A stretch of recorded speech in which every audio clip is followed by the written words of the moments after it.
नमस्कार, बहुत स्वागत है आपका। TV9 मध्य प्रदेश छत्तीसगढ़ देख रहे हैं आप। मैं हूं आपके साथ आमिर खान। मध्य प्रदेश की राजधानी भोपाल में एक शर्मसार कर देने वाला मामला सामने आया है। एक मासूम नाबालिग बच्ची के साथ भोपाल के हाई प्रोफाइल स्कूल के हॉस्टल में दुष्कर्म किए जाने का मामला सामने आया है। पीड़ित बच्ची का आरोप है कि वो जिस हॉस्टल में रहती है वहाँ पर जब रात को खाना खा रही थी तब उसके खाने में नशीला पदार्थ मिलाया गया और उसके बाद उसके साथ में गलत व्यवहार किया गया है। पीड़ित बच्ची ने अपने परिवारजनों को इस पूरे मामले की जानकारी दी। तब परिजनों ने भोपाल के मिसरोद थाने पहुंचकर इस पूरे मामले की शिकायत की है। पुलिस ने भी इस मामले को गंभीरता से लिया और स्कूल संचालक सहित हॉस्टल के वार्डन और 3 लोगों के खिलाफ में मामला दर्ज कर लिया है और जांच शुरू कर दी है।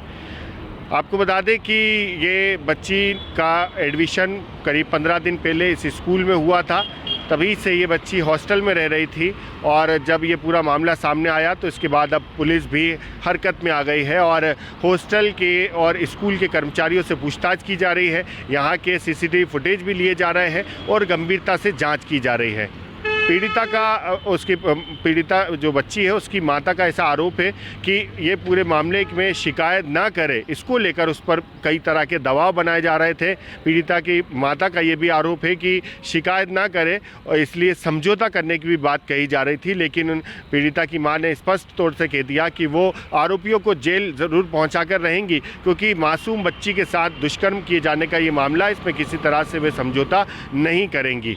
स्टार्ट भी नहीं हुआ रहने के लिए, उस रूम में ले जाके खिलाया। उसके बाद बच्ची को कुछ होश नहीं है। बच्ची का कहना है कि बच्ची की रात में नींद खुली और बच्ची ने देखा कि बच्ची के साथ में दुष्कर्म हो रहा था और बच्ची के पेट में और सब जगहों पे पेन हो रहा था। और जब साइड से कोई एक और लोग खड़े थे, उनने कहा कि मोदी सर बच्ची होश में आ रही है, मोदी सर बच्ची होश में आ रही है, 2-3 बार बोला। तो उनने जो है बच्ची के आंखों पे हाथ रखा। उसके बाद बच्ची फिर से मेरी बेहोश हो गई। मेरी बच्ची ने मुझे ऐसा जैसा बताया कि बच्ची फिर मेरी बेहोश हो गई। तो उसके बाद में फिर बच्ची को जब होश आया तो बच्ची सुबह अपने पलंग पे सो रही थी। बच्ची जब सुबह अपने पलंग पे सो रही थी तो बच्ची ने फिर वहाँ की वार्डन से बोला कि मेरे पेट में पेन हो रही है और मुझे प्राइवेट पार्ट पे पेन हो रही है। तो उन लोगों ने बच्ची को नहलाया धुलाया। बच्ची की ब्लड हो रही थी, कपड़े ब्लड में हो रहे थे, वो भी उन लोगों ने वॉश किए। और बच्ची ने बोला कि मुझे मम्मा से बात करनी है। उन लोगों ने मम्मा से बात बोले आप स्कूल जाओ, वहाँ से आओ, उसके बाद हम मम्मा से बात कराएंगे।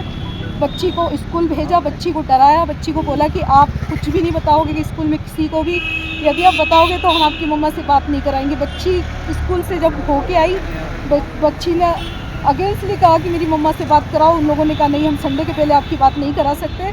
और क्योंकि मैं यहाँ थी, तो संडे को जब मैंने कॉल किया स्कूल में तो उनने मुझे कहा बच्ची से भी बात नहीं हो पाएगी, सो रही है बच्ची। जब मैंने दोबारा कॉल किया तब पीछे से आवाज़ आई कि 2 मिनट से ज़्यादा बात मत करना। मेरी बच्ची फ़ोन पे रो पड़ी और फ़ोन कट हो गई। जब मैंने दोबारा वीडियो कॉल करी तो बच्ची ने बताना चाहा कि मम्मा मुझे ब्लीडिंग, ऐसा कुछ 2 वर्ड बोला और उनने फ़ोन कट करके मोबाइल स्विच ऑफ कर लिया।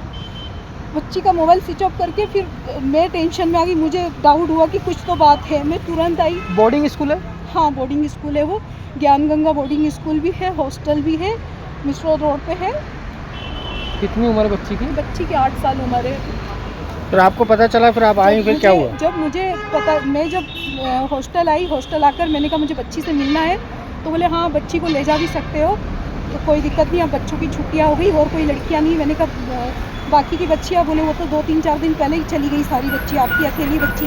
हमने कहा आपने हमें इन्फॉर्म क्यों नहीं किया कि हमारी अकेली बच्ची है और ये बच्ची बिल्कुल अकेली आपके यहाँ पे, आपको हमें इन्फॉर्म करना चाहिए था, आपने हमें इन्फॉर्म भी नहीं किया कि मेरी बच्ची अकेली है। फिर मैंने बच्ची को लिया। बच्ची मेरी बिल्कुल डरी हुई थी बहुत ज़्यादा। कल मैं उसकी हालत नहीं देख पा रही, बहुत डरी थी। बच्ची को लेके गई, मैंने जैसे तैसे बच्ची से बात करना चाहा। बच्ची पिलक के रोने लगी। बच्ची ने बताया कि मम्मा ऐसा मेरे साथ में हुआ है, इन लोगों ने ऐसा करा है। मैंने बच्ची से पूछा बेटा वो अंकल को आप पहचान लोगे? तो बोले हाँ मम्मा, मैंने उस अंकल का चेहरा देखा है, उसको मैं पहचान लूँगी। जो अंकल ने मेरे साथ ऐसा किया है दुष्कर्म, वो अंकल को मैं पहचान लूँगी। उसके बाद में बच्ची ने जब मुझे ऐसा बताया, मैं सीधा बच्ची को 1250 हॉस्पिटल लेके गई और मैंने कहा मुझे मेरी बच्ची का जो है मेडिकल चेकअप कराना है, क्योंकि मेरी बच्ची ऐसा मुझे बता रही है। डॉक्टरों ने वहाँ पे डॉक्टर सौदा मैडम मिली, उन्होंने चेकअप करा बच्ची का, तो उन्होंने मुझे भी दिखाया। उन्होंने कहा हाँ ये प्राइवेट पार्ट चोट तो है, पर बोले आप रिपोर्ट कीजिए जा कर के, उसके बाद ही हम इंटरनली पूरी जांच बाकी की हम बाद में करेंगे। उन्होंने ये सब बताया। इसी बीच में मेरे भी मिलने वाले हैं और जो मेरे मिलने वाले हैं एसआई प्रकाश राजपूत वो आए वहाँ पे रात को 12:30 बजे 12 बजे करीब वो 1250 आए। आकर के मुझे रोका उनने अस्पताल पे और मुझे रोक करके मुझे मेरा इंतजार करने लगे कि मैं कब वहाँ से निकलूँ। जैसे ही मैं निकली मुझे रोक के मुझे बोले कि मोदी मेरा बहुत अच्छा दोस्त है और बोले उसने ही मुझे आपके पास में यहाँ पे भेजा है कि आप यहाँ पे हो, बच्ची का इलाज कराने लाए हो। बोले जो भी है ले दे के समझौता कर लो, ख़त्म करो। बोले वो अपनी गलती एक्सेप्ट कर रहा है कि उसने आपकी बच्ची के साथ में गलत करा है। मैंने कहा मैं उस आदमी को जेल भिजवाऊंगी, फांसी चढ़वाऊंगी, चाहे कुछ भी हो जाए, मैं किसी को माफ़ करने वाली नहीं हूँ। कौन है ये मोदी? ये मोदी ये प्रकाश राजपूत का कहना है कि स्कूल का ओनर है मोदी, अच्छा, जो हॉस्टल है अभी उसका पुलिस ओनर ने है। क्या किया, गिरफ्तार कर लिया? अभी गिरफ्तार नहीं किया और मुझे पूरा डाउट है कि उसको भगाया जाएगा। देखिएगा पुलिस ने के साथ देगी आपको, ऐसा लग रहा है? मुझे ऐसा, क्योंकि मुझे ऐसा बस लग रहा है भगाया जाएगा। मैं चाह रही हूँ उस जो भी मुझे उसको तुरंत गिरफ्तार किया जाए और उसको सलाखों के पीछे भिजवाया जाए, उसको कड़ी से कड़ी सजा दिया जाए। मैं तो बोल रही हूँ उसको फांसी के फंदे पे सजाया है। आदरणीय गृह मंत्री जी, आदरणीय गृह मंत्री जी, आदरणीय मुख्यमंत्री जी, मैं अभी 10 साल की बच्ची के साथ भारतीय जनता पार्टी के नेताओं ने झाबुआ जोबट में रेप किया, कार्यकर्ताओं ने किया। मैं फिर से दोहरा रहा हूँ, मैं उसके परिवार से मिल के आया, मेरे पे आपकी सरकार ने एफआईआर कर दी है। क्यों मिल के आए? अभी आदरणीय मुख्यमंत्री जी, भोपाल में एक 8 साल की बच्ची के साथ रेप हो गया। क्या आप जागोगे? प्रदेशवासियों देखो, ये जिन बेटियों के साथ रेप होता है उनके परिवार से मिलने पर एफआईआर करते हैं। ये राजनीतिक अहंकार की पराकाष्ठा नहीं तो क्या है? मिलने भी नहीं देंगे उससे जिसके साथ अत्याचार हुआ और अत्याचार करने वालों को बचाएंगे। ये व्यवहार मेरी सरकार का है। कृपया करके मोहन यादव जी, चुल्लू भर पानी में डूब मरो। आपकी सरकार को भी लेके वो डूबना। आप गृह मंत्री भी होते, अत्याचार अनाचार जब होते हैं तो मुख्यमंत्री मुस्कुराता कैसे है, ताली कैसे बजवाता, भाषण कैसे देता है? आप रोज भाषण देते हैं, बजाओ ताली, इसलिए कि आपकी मेरी बेटियों के साथ बलात्कार होता है, इसलिए बजाएं ताली।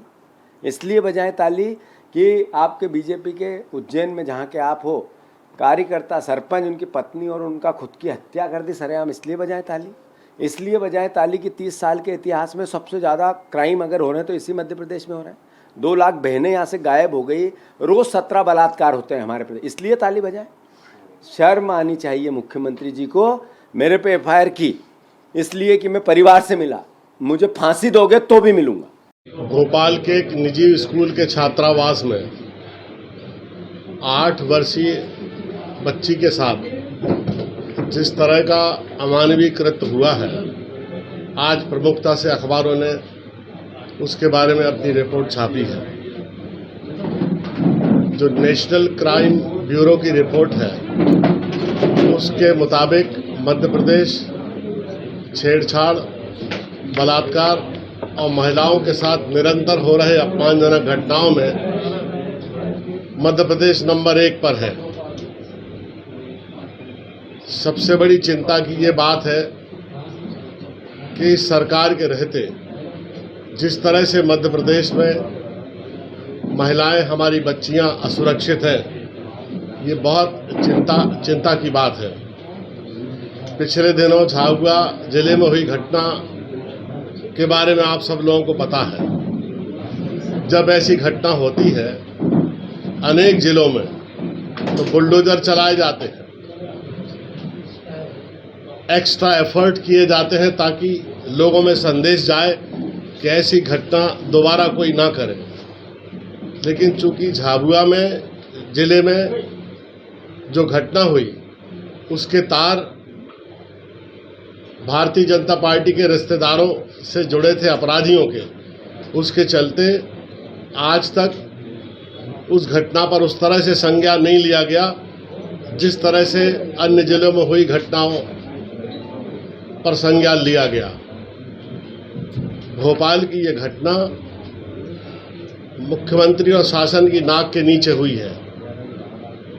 मैं मध्य प्रदेश की सरकार से ये मांग करता हूं कि जो भी इसमें दोषी है, ऐसी जनचर्चा है, मैं किसी का नाम नहीं लूँगा, कि भारतीय जनता पार्टी के एक मंत्री के साथ उनके व्यापारिक संबंध है जो इस घटना में शामिल है, और ऐसी भी चर्चा है कि वो भारतीय जनता पार्टी से जुड़े हुए हैं जिनका नाम इस घटना में आ रहा है। चूंकि इन घटनाओं की जब तक पूरी निष्पक्ष जांच ना हो जाए तब तक पीड़िता का नाम नहीं लिया जाता है, ताकि उनकी सामाजिक छवि भविष्य में खराब ना हो। और जब तक निष्पक्ष जांच नहीं आ जाती है तब तक किसी व्यक्ति का नाम लेना उचित नहीं होगा।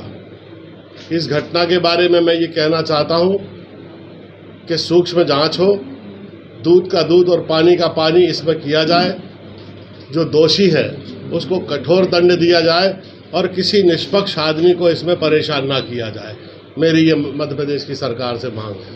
कल रात में FIR दर्ज हुई है। ज्ञान गंगा एकेडमी स्कूल है, उसका हॉस्टल है, गर्ल्स हॉस्टल, वहाँ का घटनास्थल के संबंध में बताया गया है। इस संबंध में FIR दर्ज किया गया जिससे संदर्भ और पॉक्सो के धाराओं में, और FIR दर्ज करके मेडिकल की कार्रवाई और कथन 164 के बयान की प्रोसेस है उसको पूरा किया जा रहा है। टीम इसमें अलग अलग कामों के लिए गठित किया गया है, जिसमें विभिन्न बिंदुओं पर इसमें साक्ष्य एकत्रित किया जा रहा है। हाँ सर, इसमें क्या बलात्कार की पुष्टि हुई है? अभी इसमें कंप्लीट मेडिकल रिपोर्ट अभी नहीं आई है, उसमें अभी कई तरह की जांच अभी शेष है। बच्ची की माँ गई थी शुरू में जब हॉस्पिटल में, तो वहाँ पे एक मेडिकल हुआ था, वो कहाँ तक हुआ था, उसमें क्या कुछ निकल कर आया था?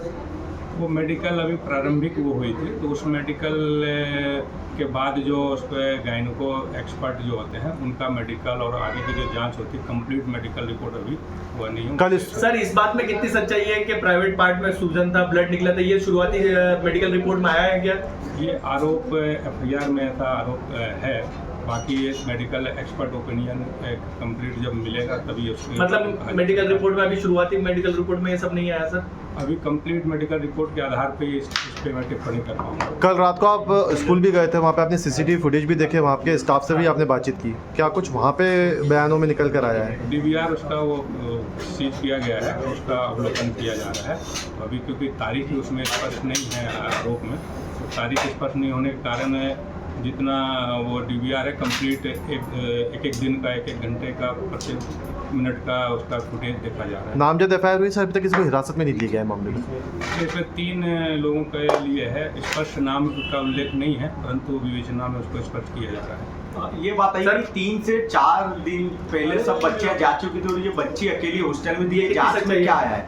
ये अभी वहाँ का रजिस्टर उसका वो किया गया है, जब किया गया है, तो उसमें इन्हीं सब चीज़ों को देखने के लिए जो वीडियो फुटेज देखा जा रहा है और जो साथी बच्चे हैं उनके भी स्टेटमेंट लिए जाएंगे, तब वो स्पष्ट हो पाएगा। सर ये जो है स्कूल की षड्यंत्र कह रही है कि षड्यंत्र है पूरा, फर्जी है मामला, और जो आरोपी में जिसने पीड़ित महिला है जो जिसने FIR दर्ज कराई उसके ऊपर पहले से क्रिमिनल रिकॉर्ड है। अब ये मेरे विवेचना का वो विषय नहीं है, अब वो उन्होंने क्या आरोप लगाया मुझे नहीं पता, पर मुझे मेरे जो FIR में जो आरोप लगाया है उस संबंध में मैं टिप्पणी कर पाऊंगा, उसी संबंध में मुझे विवेचना करनी है। तारीख नहीं हुई है, अभी प्रोसेस जारी है। 164 के बयान करवाने वाले हैं कोर्ट में? जी हाँ, उसका क्या प्रोसेस चल रही है, उसी कब तक हो जाएंगे? आज हम प्रयास कर रहे हैं, आज ही उसका आरोपी की गिरफ्तार साक्ष्य एकत्रित किया जा रहा है, उसी के साक्ष्य जिस प्रकार से प्राप्त होते जाएंगे उसी के अनुरूप उसमें आगे। बच्ची का आगे का मेडिकल कब तक हो जाएगा सर? गायनो के पास आप लोगों ने भी फॉरवर्ड किया है, आज ही भेजेंगे। मेडिकल रिपोर्ट कब तक? वो वहाँ पे कंप्लीट जांच रिपोर्ट हो जाएगी तो मेडिकल रिपोर्ट प्रदान करेंगे। ठीक। तो इस पूरे मामले को लेकर भी सरकार पूरी तरह से एक्टिव हो चुकी है और सरकार ने भी मुख्यमंत्री डॉक्टर मोहन यादव ने इस पूरे मामले में SIT का गठन करके गंभीरता से जांच कराने की बात कही है, क्योंकि सवाल यही खड़ा होता है कि जब इतने बड़े हाई प्रोफाइल स्कूल में, हॉस्टल में बच्चे सुरक्षित नहीं है तो फिर बाकी की स्थानों की क्या कुछ स्थितियाँ होंगी, क्योंकि इस पर पूरे तरह से जो आरोप लगे हैं वो स्कूल संचालक और वार्डन पर लगे हैं, क्योंकि जिनके हाथों में ही सुरक्षा का जिम्मा है, अगर वही इस तरह से मासूम बच्चों की सुरक्षा के साथ खिलवाड़ करेंगे, इनकी इज्जत के साथ खिलवाड़ करेंगे, तो फिर बाकी की जगह पे क्या कुछ हालात होंगे। तो इस पूरे मामले को लेकर सरकार पूरी तरह से एक्टिव है। पुलिस ने पूरी तरह से आरोपियों के खिलाफ में मामला दर्ज कर जांच शुरू कर दी है और आरोपियों की तलाश की जा रही है।